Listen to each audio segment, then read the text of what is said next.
Hello everyone, house of legal studies में आप सभी का स्वागत है। मैं हूं आनंद मिश्रा। आज हम लोग बात करेंगे बहुत इंपॉर्टेंट जजमेंट की जो सुप्रीम कोर्ट ने डिलीवर किया है रिजर्वेशन के रिगार्डिंग। जो भी आप student schedule caste, schedule tribe, OBC या बेसिकली आप लोग ईडब्ल्यूएस का सर्टिफिकेट यूज़ कर रहे हैं, लेकिन अगर सर्टिफिकेट का फॉर्मेट सही नहीं है तो आपको वैकेंसी रिक्रूटमेंट से हाथ धोना पड़ सकता है। ठीक है, अभी फ़िलहाल में ही ये केस आपको देखने को मिलेगा जिसमें सुप्रीम कोर्ट की बहुत बड़ी गाइडलाइंस आपको मिलेगी रिजर्वेशन के रिगार्डिंग। ठीक है, अब तो मुद्दा क्या था, केस देखते हैं। Mohit Kumar versus state of Uttar Pradesh another case में मिलेगा, जिसमें हम लोग फैक्ट्स पहले देखते हैं कि एक्चुअली हुआ क्या था। रिजर्वेशन की बात हम लोग कर रहे हैं, तो हुआ क्या था, जो कैंडिडेट्स थे basically Uttar Pradesh police recruitment and promotion board ने एक नोटिफिकेशन इशू किया था। डायरेक्ट रिक्रूटमेंट की बात कर रहे हैं, जिसमें पोस्ट थी सब इंस्पेक्टर की, एसआई की, सिविल पुलिस की पोस्ट नोटिफाई की गई थी, प्लेटून कमांडर की पोस्ट नोटिफाई किया गया था, पीएससी और फायर ऑफिसर की, जिसमें एप्लीकांट ने बेसिकली इन पोस्ट के लिए अप्लाई किया। लेकिन लेकिन लेकिन इनका सिलेक्शन नहीं हुआ। क्यों? क्योंकि जो कैंडिडेट्स ने बेसिकली ओबीसी सर्टिफिकेट जो फॉर्मेट प्रिस्क्राइब किया गया था सेंट्रल गवर्नमेंट का, उसको बेसिकली सबमिट कर दिया रादर देन जो स्पेसिफिक फॉर्मेट मांगा गया था स्टेट गवर्नमेंट के द्वारा। ठीक है, जो स्टेट गवर्नमेंट ने नोटिफिकेशन में एक फॉर्मेट दिया गया था कि इस फॉर्मेट के अकॉर्डिंग ही आपका सर्टिफिकेट होना चाहिए, उस फॉर्मेट के अलावा बेसिकली कैंडिडेट्स ने क्या किया, जो भी सेंट्रल गवर्नमेंट की अपॉइंटमेंट के लिए जो प्रिस्क्राइब फॉर्मेट होता है उस सर्टिफिकेट को यूज कर दिया। ठीक है, आप हैं तो बेसिकली वो ओबीसी सर्टिफिकेट, लेकिन यहाँ पे क्या है, अब आगे देखते हैं।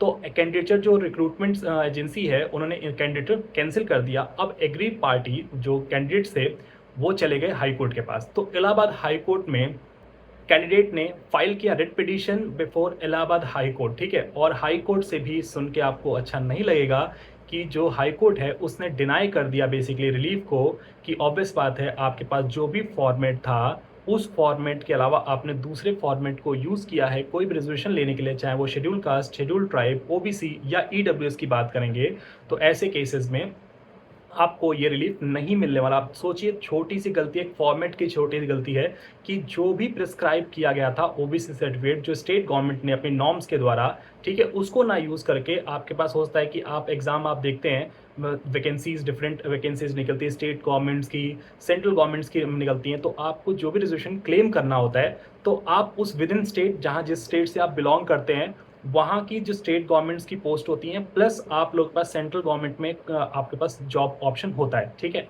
तो हो सकता है कैंडिडेट्स ने पहले सर्टिफिकेट बनवाया हो जो सेंट्रल गवर्नमेंट की रिक्रूटमेंट्स में काम आता है, और उसी सर्टिफिकेट को कि भाई हम दोबारा क्या सर्टिफिकेट बनाएं, और आपने वही चीज़ यूज़ कर लिया स्टेट गवर्नमेंट की पोस्ट के। तो हाई कोर्ट से कोई भी रिलीफ नहीं मिला, तो एक ही ऑप्शन बचा कैंडिडेट्स के पास, सुप्रीम कोर्ट जाने के। अब सुप्रीम कोर्ट जाने के बाद होता क्या है, सुप्रीम कोर्ट ने भी ऑब्जर्व किया कि जो रिक्रूटमेंट एडवर्टीजमेंट है, ऑब्वियस बात है, जो आपको कास्ट सर्टिफिकेट, चाहे वो शेड्यूल कास्ट हो, शेड्यूल ट्राइब हो, ओबीसी हो या ईडब्ल्यूएस कैटेगरी के लिए आप कोई भी रिजर्वेशन क्लेम कर रहे हैं जॉब में, तो वो आपका स्पेसिफिक फॉर्मेट प्रिस्क्राइब होगा, उसी में आपको सबमिट करना है। ठीक है, आपको एग्जाम्पशन नहीं मिल सकता कि आपने उस पर्टिकुलर कैटेगरी से तो बिलोंग कर रहे हैं, लेकिन जो फॉर्मेट वो रिक्रूटिंग एजेंसी मांग रही है उसी फॉर्मेट में आपका प्रिस्क्राइब बेसिकली फॉर्मेट के अंदर ही आपका सर्टिफिकेट होना चाहिए, तभी वैलिड होगा। सोचो कितना बड़ा झटका है कैंडिडेट्स के लिए कि आप बेसिकली एग्जाम्स को क्वालिफाई कर रहे हैं, इतनी मेहनत कर रहे हैं, पढ़ाई कर रहे हैं, और उसके बाद एक सर्टिफिकेट के फॉर्मेट को लेके आपको कोई भी रिलीफ नहीं मिला है। ठीक है, तो बहुत बड़ी बात है कि डॉक्यूमेंटेशन वर्क आपका अच्छे से होना चाहिए। जो रिक्रूटमेंट एजेंसी आपसे डिमांड कर रही है, जिस फॉर्मेट में डिमांड कर रही हैं,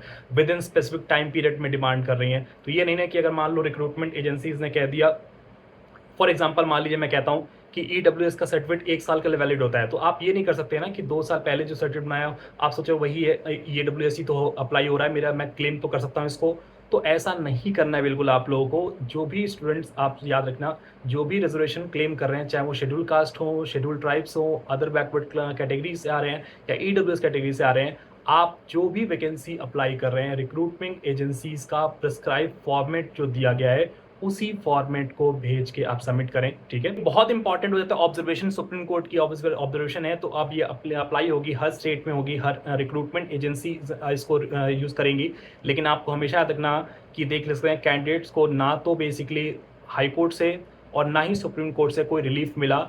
ठीक है, बेंच ने बहुत क्लियरली किया है कि ऑब्वियस बात है जिस पोस्ट के लिए आपने अप्लाई किया था ओबीसी कास्ट सर्टिफिकेट इशू किया गया है वैलिड फॉर्मेट के द्वारा जो सेंट्रल गवर्नमेंट जॉब के लिए है, रादर देन आपका स्पेसिफिक परफॉर्मेंस रिक्वायर किया गया था आपका रिक्रूटमेंट एजेंसीज के थ्रू स्टेट गवर्नमेंट के लिए, वो आपका फुलफिल नहीं होता क्योंकि रिक्रूटमेंट एजेंसीज ने स्टेट फॉर्मेट में आपका सर्टिफिकेट मांगा था और आपने क्या किया है, आपने सेंट्रल गवर्नमेंट जॉब का जो सर्टिफिकेट है बेसिकली वो आपने यहाँ पे अप्लाई कर दिया है। तो ऑब्वियस बात है आप एडवर्टीजमेंट में आप डिस्क्वालीफाई हो गए हैं। हाई कोर्ट के डिसीजन की बात करते हैं। हाई कोर्ट के डिसीजन को सपोर्ट करते हुए जजमेंट में बेसिकली एक केस को रेफर किया गया सुप्रीम कोर्ट के द्वारा, और वो केस का नाम क्या था समझ लीजिए ध्यान से।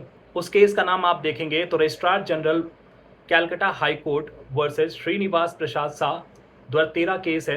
एक बार दोबारा बताता हूँ आप लोगों के लिए, registrar general Calcutta high court versus Srinivas Prasad Shah 2013 case supreme court ने क्लियरली प्रिस्क्राइब किया था, यहाँ पे क्लियरली हेल्ड किया उसको कि जो सर्टिफिकेट हैं जो कंपीटेंट अथॉरिटीज बेसिकली इश्यूज कर रही हैं प्रिस्क्राइब फॉर्मेट में ना, जो भी एडवर्टीजमेंट में डिमांड किया गया है वही चीज़ आपको अप्लाई करनी है।